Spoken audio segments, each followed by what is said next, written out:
Hello students, last class में हमने arithmetic progression के कुछ क्वेश्चंस डिस्कस किए थे। आज हम कुछ और क्वेश्चंस डिस्कस करेंगे डिफरेंट टाइप के। ओके, तो चलिए नोटबुक रेडी रखिए। एक क्वेश्चन मैं डिक्टेट कर रहा हूं। Okay, question is show that the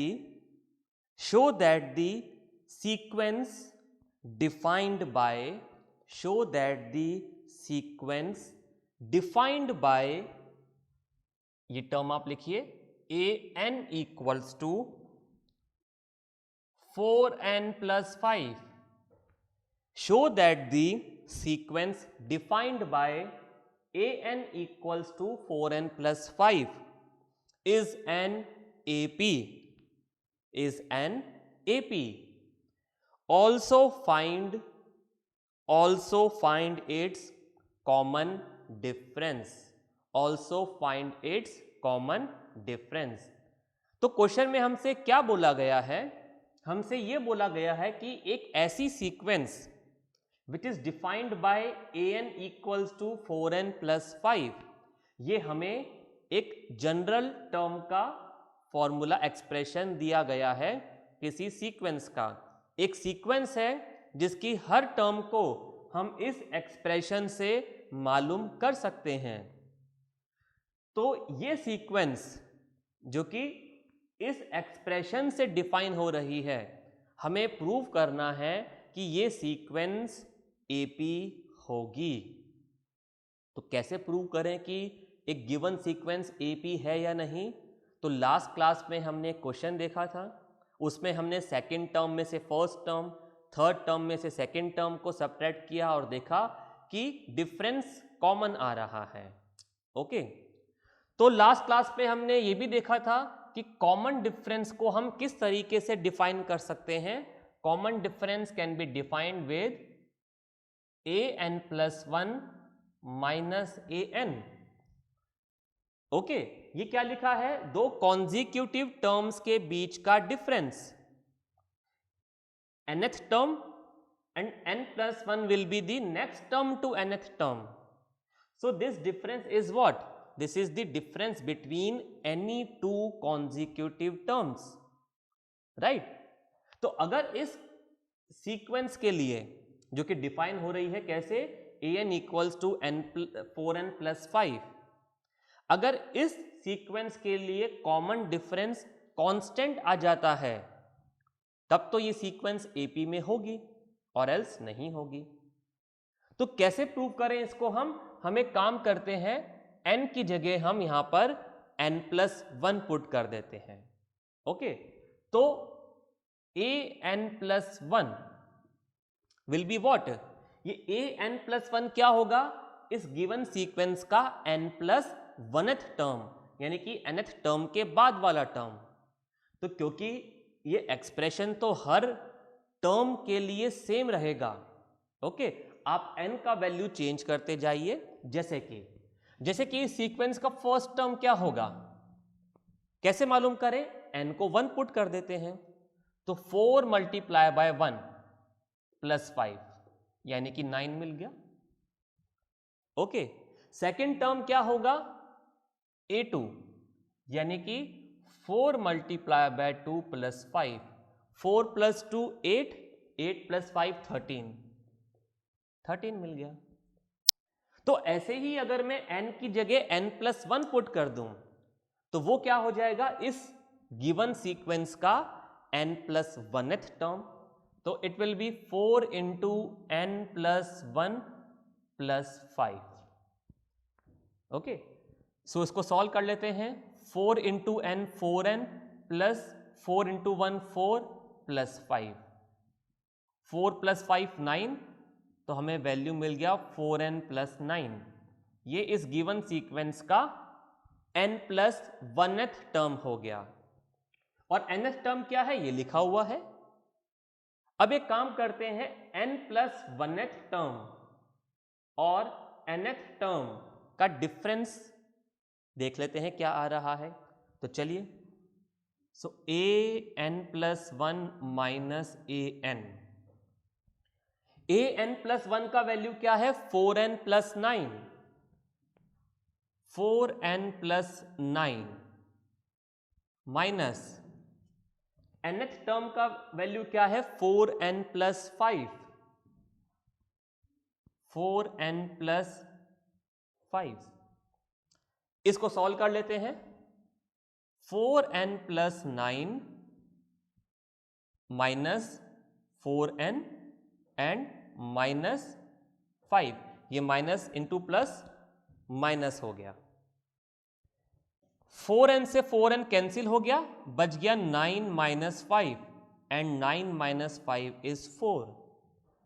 तो हमें n+1th टर्म और nth टर्म का डिफरेंस मिल गया 4।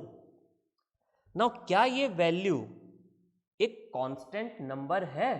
बिल्कुल, 4 इज अ कांस्टेंट नंबर। आप यहां पर ये हमें एक्सप्रेशन मिला difference between n+1th and nth term का।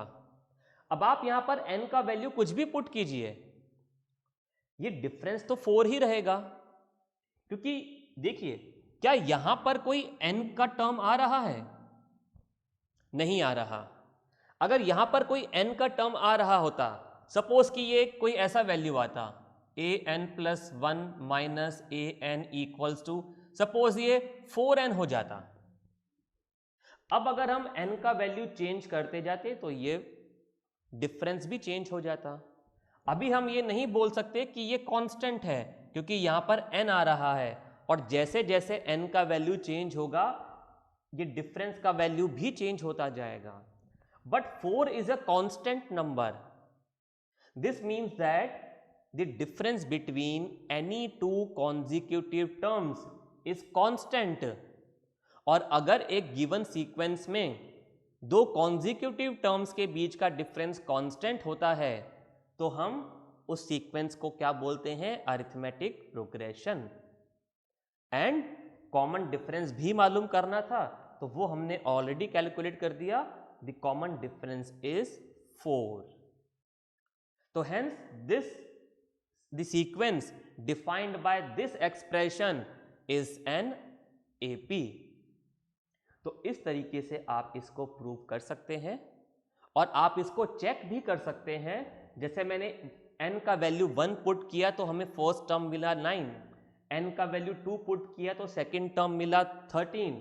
एक वैल्यू और निकाल लेते हैं a3, n का वैल्यू हमने 3 पुट किया तो 4 + 3 12, 12 + 5 17। अब आप देखिए दो कॉन्जिक्यूटिव टर्म्स के बीच का डिफरेंस 13 - 9 4, 17 - 13 4। ऐसा आप एक दो बार और कैलकुलेट कर सकते हैं, आपको ये डिफरेंस 4 ही मिलेगा। ओके, सो आप इसको नोट कर लीजिए, हम एक क्वेश्चन और डिस्कस करते हैं।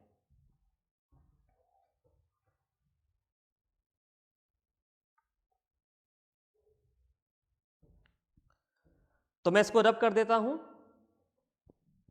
चलिए अब हम एनसीईआरटी में एक्सरसाइज 5.1 का क्वेश्चन नंबर 1 डिस्कस करते हैं। आप एनसीईआरटी बुक निकाल लीजिए जब तक मैं बोर्ड रब कर देता हूं।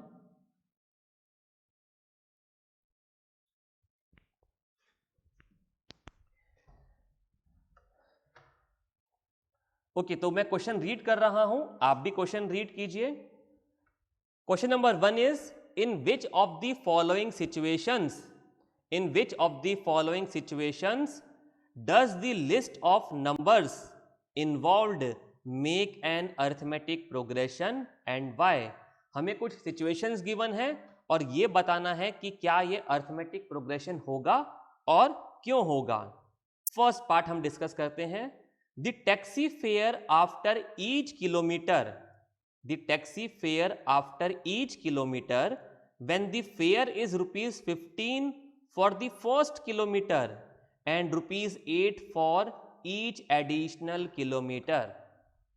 ओके, तो टैक्सी फेयर की बात हो रही है और हमें क्या गिवन है कि फर्स्ट किलोमीटर जब आप टैक्सी में बैठे और आपने फर्स्ट किलोमीटर 1 किलोमीटर ट्रेवल किया,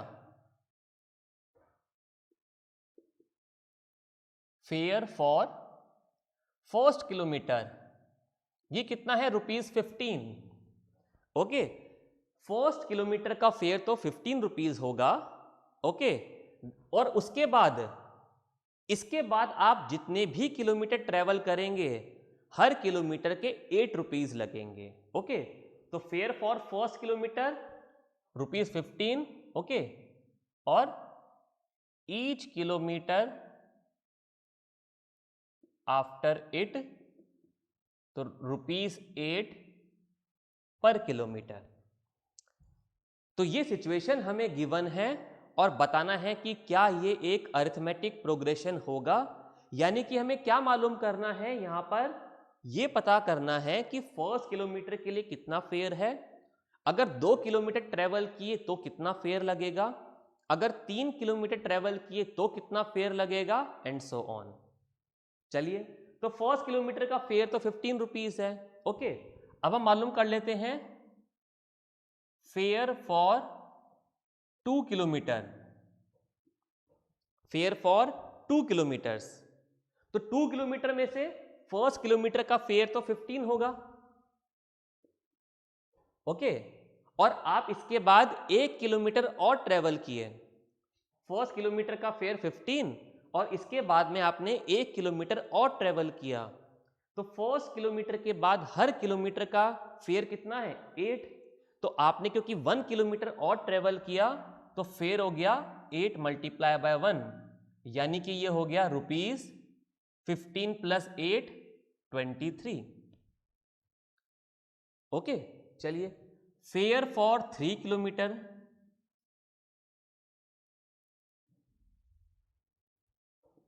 ये कितना हो जाएगा, 3 किलोमीटर अगर आपने ट्रेवल किया तो भी फर्स्ट किलोमीटर का फेयर तो 15 रुपीज है, तो 15 प्लस अब 1 किलोमीटर ट्रेवल करने के बाद आपने और कितना डिस्टेंस ट्रेवल किया, 2 किलोमीटर्स, और टोटल 3 किलोमीटर था, 3 में से फर्स्ट किलोमीटर का फेयर तो ये हो गया, और फर्स्ट किलोमीटर के बाद और एडिशनल कितना डिस्टेंस ट्रेवल किया, 2 किलोमीटर और।